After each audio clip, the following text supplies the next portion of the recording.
দেখা না। স্যার হিমু আমাকে অনেক ডিস্টার্ব করতেছে। বাহ, কি অপূর্ব! একে তো আরেকজনকে লিখতে দিচ্ছেন না, তার উপর আপনি ধপধপে একটা সাদা খাতা নিয়ে বসে আছেন। আপনি পরীক্ষা দিতে আসছেন কেন? এক্ষুনি আমার ক্লাসরুম থেকে বেরো যাও, বেরো যাও, Get out!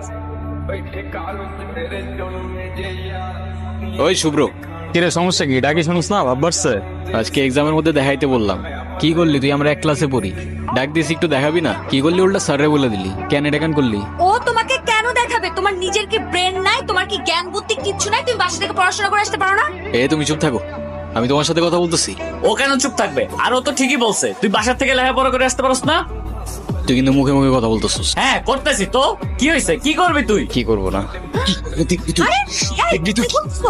কি করতেছিস তুমি? ছাড়ো ছাড়ো ছাড়ো। আরে কি আশ্চর্য! ছাড়ো। রাস্তাঘাটে গুন্ডামি শুরু করছো? অস্থির ছেলে কোথাকার।